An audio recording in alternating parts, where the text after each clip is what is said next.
Sa ngalan ng Ama at ng Anak at ng Espiritu Santo. Amen. Muli ang pagpupuri sa iyo, mong Diyos na makapangyarihan sa lahat. Tawarin mo kami sa aming mga kasalanan. At ang iyong banal na Espiritu ay aming inaanyayahan sa mga oras nito. Anahan ka sa bawat puso ng iyong nilikha. Panginoon, ang iyong banglingkod ay puspusin mo ng banal na Espiritu upang ang mensahe mong spiritual ay makapagbigay kabusugan sa amin bilang spiritual food namin, Panginoon. Ikaw, Panginoong Yesus, ang tubig ng buhay. Ikaw ang pagkain nagbibigay buhay. Nawa, sa araw-araw, ang spiritual na pagkain ay aming makamtan mula sa iyong mabuting balita, mula sa iyong mga banal na salita. Patuloy kang kumilos, Panginoon. Amen. Welcome po sa Word of God Daily Gospel. Muli, ang layunin ng Facebook Live na ito ay ipalaganap ang mabuting balita. At sa ganon, masunod natin ang sinabi ng Panginoong Jesus na hindi lamang sa tinapay nabubuhay ang tao, kundi sa bawat salitang namumutawi mula sa bibig ng Diyos. Ang kabutihan ng Diyos ay nandyan at buksan po natin ang ating spiritual na kaugnayan sa ating Panginoon. Pakinggan po natin ang mabuting balita.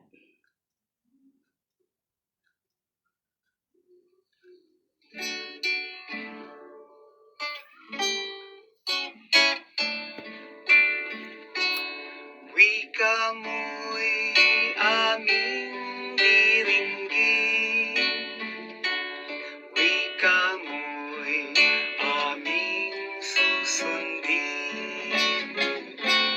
wika mo'y aming tutugin, wika mo'y aming diringgin, wika mo'y aming susundin,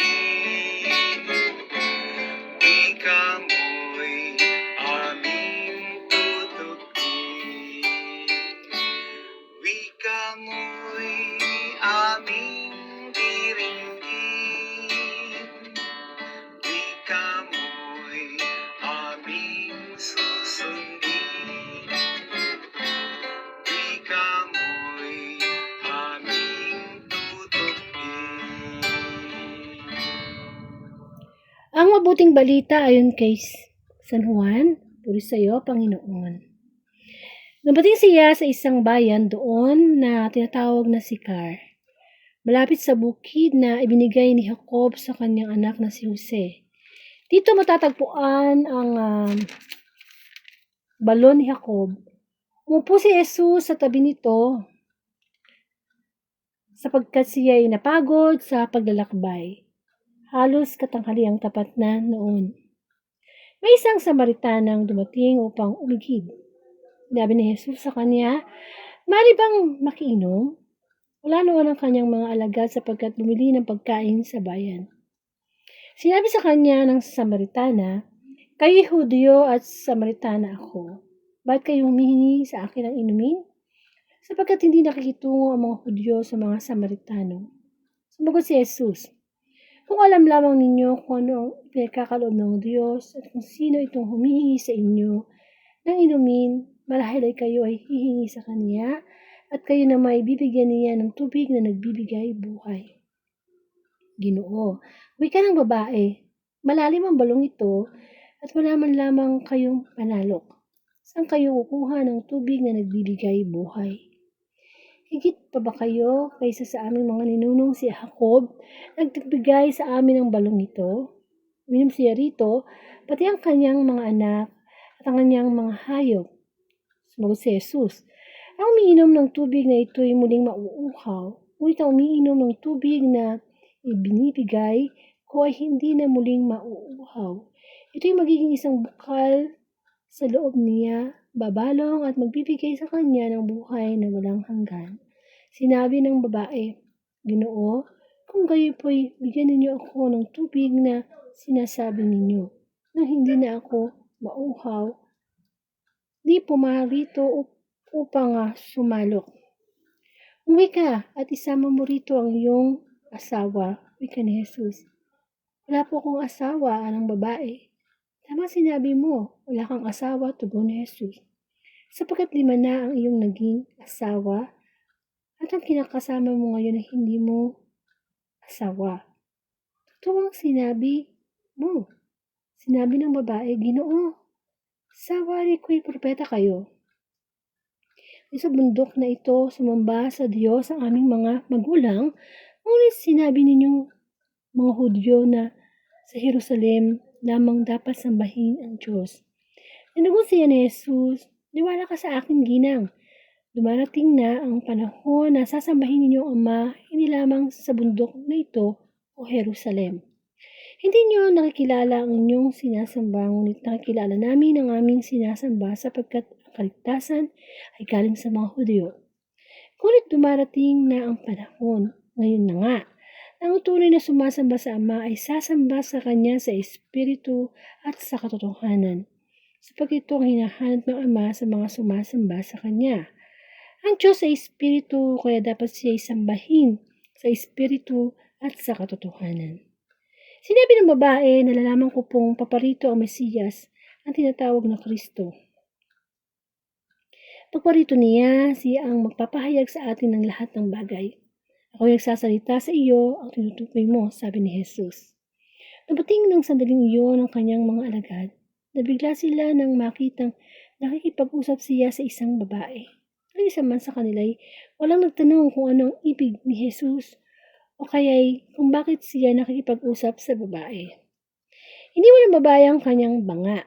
Umalik sa bayan at sinabi sa mga taga roon, Halik kayo, tingnan ninyo ang taong nagsabi sa akin ng lahat ng ginawa ko. Siya na nga kaya ang Kristo? Kaya tumpa sila ng bayan at nagpunta kay Jesus. Samantala, makailang ulit na sinabi sa kanya ng mga alagad, Rabi, kumain na po kayo. At sumagot siya, Ako'y may pagkain hindi ninyo alam. Kaya tag-usap-usap ang mga alagad. May nagdala sa kanya ng pagkain.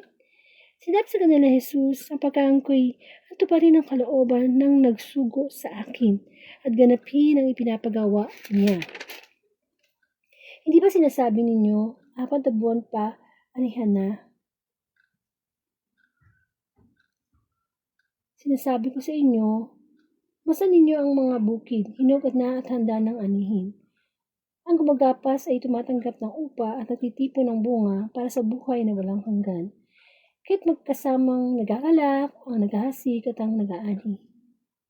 Kaya totoo ang kasabihang, iba ang naghahasik at iba naman ang nag-aani. Sinugo kayo upang anihin ang di ninyo inihasik. Nagpagalang iba at kayo ang nag-aani sa kanilang pinagpagalan. Maraming Samaritano sa bayang iyon ang sumampalataya kay Jesus sa patutuong ito ng babae. Sinabi niya sa akin ang lahat ng aking ginawa. Kaya't paglapit ng Samaritano kay Jesus, hiniling nila na tumigil muna siya roon at manatili siya roon ng 2 araw. At marami pang sumampalataya nang mapakinggan siya. Sinabi nila sa babae, nanampalataya kami ngayon hindi na dahil sa sinabi mo kundi dahil sa narinig namin sa Kanya. Nakilala namin siya, ang tagapagligtas ng sanlibutan. Mga kapatid, ang buting balita ng ating kaligtasan. Puri ka namin, Panginoong Heso Kristo. Welcome po sa Word of God, Daily Gospel, at ang ating pong pagninilayan ay ang March 8, 2026 Sunday Gospel, o yung Gospel po nung kahapon, Linggo. At ang pagbasa po natin ay mula kay San Juan, chapter 4, verses 5 to 42. Medyo mahaba siya. Hindi siya medyo mahaba, kasi mahaba siya. Tungkol po ito sa kwento ni Jesus at nung Samaritana. May mga time kasi po ng Panginoong Jesus, talagang, hindi pwedeng makihalubilo ang mga Hudyo sa mga Samaritano. Okay? And, of course, etong senaryo na to ay nasa senaryo ng isang balon. Alam niyo po yung balon kuhaan niya ng tubig. Kung naabutan niyo yung mga panahon ng mga lolo't lola natin, lalo sa probinsya, merong balon na napakalalim at doon magsasalo ka ng tubig. Nakakita din ako niyan nung maliit ako. Pero ngayon bihira na yan, o baka wala na nga eh. At ang Samaritanang ito ay pumunta siya ng mga tanghaling tapat para kumuha ng tubig. Okay? And nakita siya ng Panginoong Jesus at humingi ng sinabi ni Jesus sa Samaritana, maaari bang makiinom? So, mga time na yon, hindi niya kasama yung kanyang mga alagad kasi bumili sila ng pagkain sa bayan. Ngayon, nasagot ng Samaritana, kayo Hudyo at ako'y Samaritana. So, ba't kayo humingi sa akin ng inumin? Okay? So, ang sagot ng Panginoong Jesus, sabi niya, kung alam lamang ninyo kung ano ang pinagkaloob ng Diyos, at kung sino ang humingi sa inyo ng inumin, marahil ay kayo ay hihingi sa Kanya, at kayo na may bibigyan niya ng ng tubig na nagbibigay buhay. Medyo malalim na, no? Sabi ng Samaritana, Ginoo, malalim masyado yung balong ito at wala kayong dalang kahit anong panalok. So, saan kayo kukuha ng tubig na nagbibigay buhay? So, wala pa silang pag-uusap, no? Hanggang sa dumating na sila sa kanilang pag-uusap na marami na sinabi ang Panginoon Jesus na sabi niya na may 5 asawa yung babae, yung Samaritana, may kinakasama siya. So, sabi nga ng Samaritana, propeta, alam niya yung buhay ko. Hanggang sa dumating yung time na naniwala yung Samaritana. So, binabanggit ni Kristo na tubig na nagbibigay buhay. So, ito pong ating mauting balita. Nagbibigay po ng mensahe ito ng pinakamahalagang pagkain or tubig. Sa tubig na muna tayo kasi total, binabanggit naman talaga dito ay yung tubig na nagbibigay buhay. At yun ay ang tinatawag nating spiritual food, spiritual pagkain, tubig na mahalaga sa buhay natin every day. Sabi nga, tayo nabubuhay sa mundo, hindi para lang kumain. Amen? Of course, mahalaga yun para patuloy tayong mabuhay. Kailangan ang katawan natin ng pagkain. Yung physical na pagkain. Sa umaga, sa tanghali, merienda, sa gabi, minsan may snack pa. Marami pang mga side dish na pagkain. Hinahanap ng katawan natin yan yung pagkain Kasi manghihina tayo kapag tayo ay hindi kumain. Tapos kapag paborito natin yung pagkain, talaga namang alakas natin kumain. Ang sarap kumain ng mga pagkain na mga iba't ibang klaseng ulam. Tayong mga Pilipino, talagang kanin hindi nawawala sa atin yan.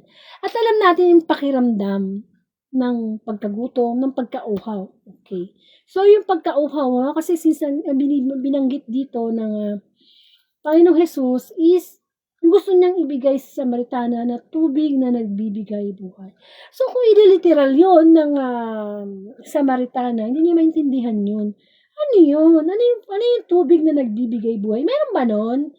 O sa panahon natin ngayon, meron ba yun? Mineral water ba yun? Na kapag ininom mo, hindi ka na mauuhaw. Hindi naman ganun. Lalo na ngayon na palapit na ang tag-init. Madalas na tayong mauhaw. Lagi tayo naghahanap na ng tubig. Tsaka importante ang tubig sa bawat araw. Sabi nga, 8 glasses a day. Tayo dapat na nagkakaroon. Tsaka masustansya ang tubig. Kesa uminom tayo ng maraming kape, maraming soft drinks, maraming yung mga inumin na puro chemical, yung di totoo, na mga inumin, mga lasa-lasang orange, pineapple, hindi siya talagang natural. Mas maganda yung umiinom tayo ng natural na tubig. Yun ang kailangan ng katawan natin, yung natural na tubig. Walang mga halo-halo na kung ano-anong mga chemical, no? And of course, kailangan natin yun. Subukan natin at naranasan natin na kapag tayo nauuhaw, hahanap tayo ng paraan para makainom. Amen? At may mga tao na habang kumakain, umiinom ng tubig. Parang panulak, no? Parang malulun nila na maayos ang kanilang kinakain. Maraming benepisyo. Magagandang benepisyo ay binibigay ng pag-inom ng tubig. So, sa ating experience as tao, makahalaga nun. Pag tag-init, masarap uminom ng malamig na tubig, ng may yelo. Minsan ang tubig ginagamit natin sa 'pag malamig ang panahon, nagpapainit pa tayo ng tubig para makaligo tayo ng hindi giniginaw. Ang tubig nagagamit yan kung saan-saan sa pagluluto, paghuhugas, ang daming gamit ng tubig 'no. Sabi nga nila ang tao puwedeng mabuhay ng ilang araw na walang pagkain, pero mahirap mabuhay ng walang tubig. Amen. Kasi yun ang naglilinis sa katawan natin 'no, pagka puno na yung ating tiyan ng tubig, 'di ba, ilalabas natin yun 'no, para luminis yung ating katawan. Tsaka yun nga, kung pinamimahasa natin yung katawan natin sa mga chemical na iniinom, nakakasama yun sa ating katawan. Kaya yung tubig, mahalaga siya. Actually, pagkagising pa lang natin sa umaga, ang una daw nating intake is tubig para magkaroon ng magandang function yung ating mga organs sa tubig. Masarap din uminom ng maligamgam na tubig. Ganda yan sa katawan. So, napakahalaga ng tubig. Kaya nga lang sa panahon natin ngayon, binibili ng tubig. Uso na yung mga mineral water. Halos lahat ng tao mineral water na hinahanap. Hindi kamukha nung panahon ng ating mga lolo't lola, wala yung mineral water na yan. Talagang sa balon kumukuha. Minsan, di ba, lalagay pa sa banga. Nabutan ko din yun sa panahon ng lola ko na maliit ako na nakakainom ako ng tubig sa banga. Tubig sa banga ay malamig. Mga tubig na naka-stack sa banga, malamig yan. So, ayun. Tapos, yung mga panahon na yun, nakakapaglabas sila sa batis. Buhay, talagang ang tubig ay buhay. Magbigay buhay sa atin yan. So, kung ito ay nararanasan natin sa physical nating kauhawan, talagang naghahanap talaga kasi kapag uhaw na uhaw tayo, natutuyuan yung lalamunan natin eh. Tsaka, syempre, kailangan yung tubig para pagpawisan tayo. Hinahanap talaga natin sa totoo lang, no? Pagka talaga tayo na uhaw. Pero hindi lang yun. Ang gusto ng Diyos na hinahanap nating tubig, yung physical na tubig na nakakapagpawi. Kasi pag uminom tayo ng physical na tubig, pagkatapos na mauhaw tayo uli. Diba? Kasi nagda-dry yun eh. Nawawala din yung tubig na yun kapag tayo umiihi, pinagpapawisan, no, na nagkakaroon tayo ng paglabas ng liquid sa ating katawan. Mas mahalaga ang inoffer ni Jesus Christ doon sa Samaritana. Yun nga yung tubig na nagbibigay buhay. Our spiritual water, spiritual food, na talaga namang hindi na tayo mauuhaw. Magpakailanman.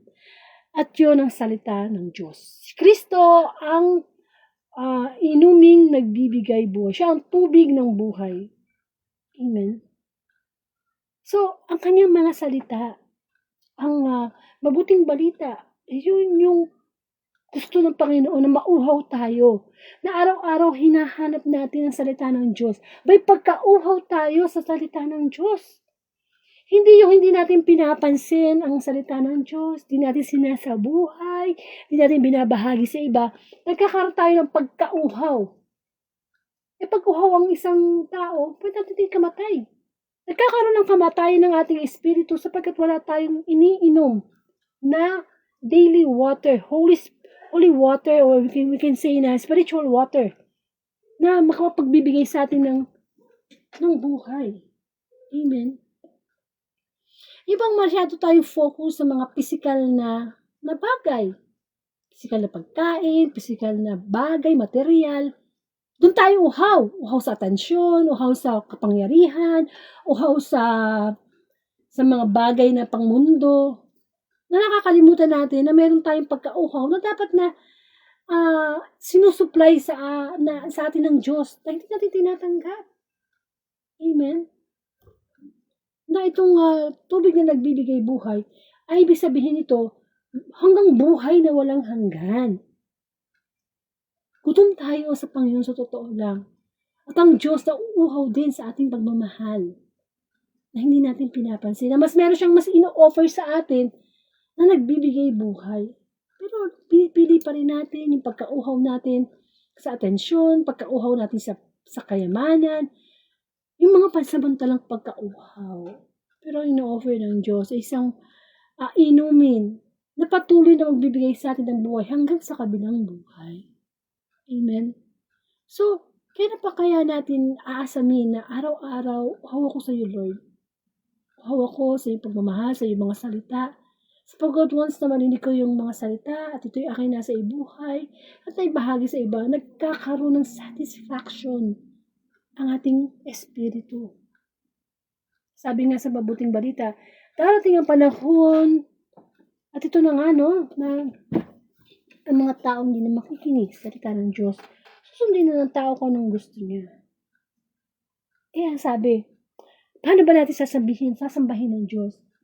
Sasambahin ng Diyos sa espiritu at sa katotohanan. So, ang Diyos sa espiritu, tayong tao, nilikha na may espiritu, dapat araw-araw may connection yan. May connection yan, kumbaga sa wifi, sa internet, gusto natin nakikipag-connect, para tayo ay nakakapanood sa Google, sa YouTube, sa TikTok. Ganun din ang Panginoon. Gusto niya meron tayong spiritual connection sa Diyos. Amen. Doon natin sambahin ang Panginoon sa Espiritu at sa katotohanan. At ano ang katotohanan ng salita ng Diyos? The truth will set us free. So, paano natin mababatid ang katotohanan kung lagi na lang tayo nakatutok sa mundo? Wala tayo sa mundo na spiritual na kaugnayan sa Diyos. Yes, hindi pa tayo spiritu, hindi pa tayo kaluluwa. Pero meron tayong spirit. At ano nangyayari? Buhay tayo physical, pero patay tayo spiritual.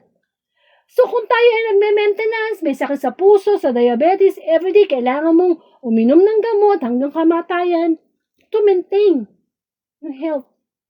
Mas kailangan ng ating kaluluwa ang maintenance, ang spiritual water, spiritual food. Amen. Kaya kung hindi tayo interesado sa pakikinig ng daily gospel, nawawala yung spiritual food na magsusustain sa atin, sa kaugnayan natin sa Diyos. Of course, ayaw ng Diablo na makain natin spiritual food na yan, spiritual water na yan. Di ba sa tukso pa lang kay Kristo, sa ilang, anong sabi ng Diablo? O anak ng Diyos, gawin mong tinapay ang mga bato na yan. Ang sagot ng Panginoon, malinaw, hindi lang sa tinapay na bumuhay ang tao, kundi sa bawat salitang namumutawi mula sa bibig ng Diyos. Hindi tayo nabuhay sa mundo dito para sa mundo lang. Hindi. Nabuhay lang tayo pansamantala sa mundo para gamitin yung ating buhay na ihandog sa Diyos, i-glorify ang Diyos, magkaroon ng spiritual na kaugnayan sa Diyos. Hindi yung para ba ang buhay lang natin yung gigising, kakain, mag-aaral, magtatrabaho, tutulog, tapos, ganun lang. Ano yun? Wala na tayong kaugnayan sa Panginoon. Samantalang maliwanag ang sabi ng Panginoon, love God above all. Love God with all our heart, soul, spirit, strength. Amen. Pero wala, di ba? Ang nangyayari sa mundo natin ngayon, wala nang spiritual connection sa Diyos.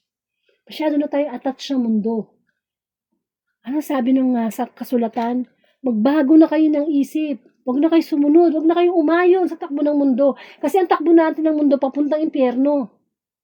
Ang gusto ng Panginoon, magkaroon tayo ng satisfaction sa tubig na nagbibigay buhay. At si Jesus is the living water. Siya ang buhay. Siya ang buhay, ang Panginoon. Kaya kung hanggang ngayon, nabubuhay pa rin tayo para sa pansarili nating kagustuhan, nabubuhay tayo nasa-satisfy tayo sa ibinibigay lang ng mundo, na hindi nag-glorify ang Diyos, darating ang time na hindi natin makakamtan ang buhay na walang hanggan. Kasi dito pa lang sa mundo, inaayawan na natin yung mahalagang spiritual maintenance, spiritual food, spiritual water ng Diyos. Na sa pagkatao natin, hindi pwede puro katawang lupa lang. Mahalaga ang ating kaluluwa. Anong mapapala ng isang tao kung makamtan man niya ang lahat dito sa mundo? Kung ang kapalit naman ito ay kanyang kaluluwa. That's why si Jesus Christ, inaalay niya sa atin every day. Andito ako, may pagsubok ka, nandito ako, may spiritual advices ako. Sabi ng Panginoon, madalas nating makalimutan mga spiritual na kaugnayan sa Diyos kasi masyado tayong nakatingin sa mundo. Sabi nga, live by faith, not by sight. Kasi kung mabubuhay tayo sa mga nakikita lang natin sa mundo, kakayahin natin kung ano nakikita natin sa mundo. Marami sa mundo ngayon na ang mga tao gustong-gusto nila na ang mundo lang. Kung ano yung nakikita, nakakapagpasaya sa tao. Nakakalimutan na natin kung ano ang kalooban ng Diyos. At we cannot follow may isa sa buhay ang kagustuhan ng Diyos kung hindi tayo nabubusog sa spiritual na tubig mula sa Diyos. At ang spiritual na tubig niya na hindi lang pang Sunday. Na kung saan magsisimba, na kung saan makikinig ng homily. It should be every day. Yung spiritual water na yan. Yung tubig na nagbibigay buhay na yan. Amen. Sa kabila ng mga sakit, pagsubok, nagkakaroon tayo ng bunga ng banal na espiritu. The love, the joy, the kindness, the goodness, the self-control. Because of that spiritual water na yan, yung tubig na nagbibigay buhay. At kailangan natin lahat yan. Hindi tayo pwedeng magpatuloy sa buhay na ito, na buhay lang tayo physical, gumagalaw, pero patay na patay ang ating spiritu. Dry na dry. Tuyong-tuyong, uhaw na uhaw. Amen. Kailangan mag-flow ang tubig na yan sa ating puso. Si Kristo. Umagos. Diba? Patuloy na umagos. Sapagkat yan ang magdadala sa atin sa langit.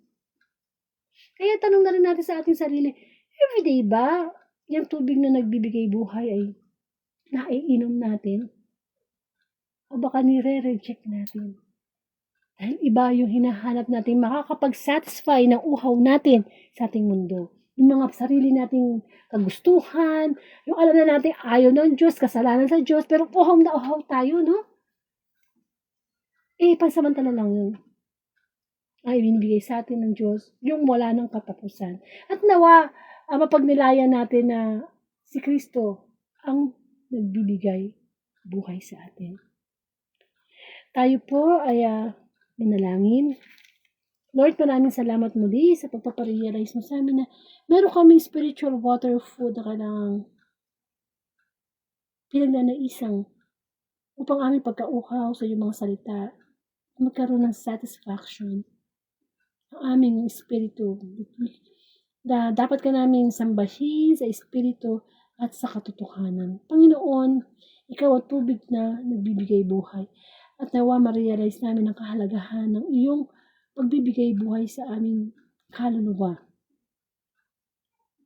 Nawa dalangin ko, Panginoon, ng mga taong hindi nagkakaroon desire ng makamta ng tubig ng buhay na yan, ibigay mo kami ng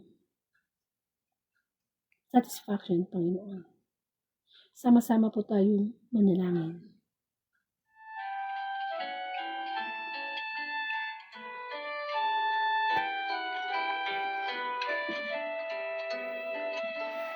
Ama namin, sumasalangit ka, sambahin ang ngalan mo. Mapasa amin ang kaharian mo, sundin ang loob mo. Dito sa lupa para ng sa langit, bigyan mo po kami ngayon ng aming kakanin sa araw-araw at patawarin mo kami sa aming mga sala para ng pagpapatawad namin sa nagkakasala sa amin. At huwag mo kaming ipahintulot sa tukso. At yadya mo kami sa lahat ng masama. Sapagkat sa'yo ang kaharian, kapangyarihan at kapurihan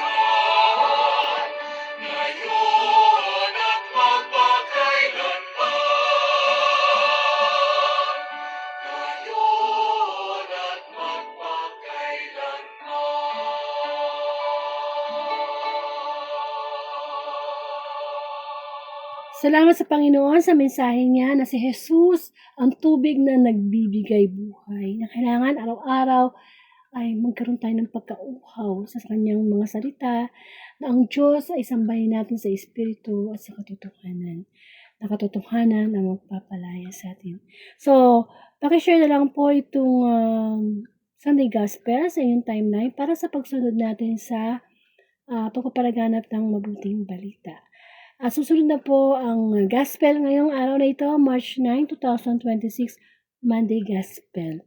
Maraming pong salamat and to God be the glory.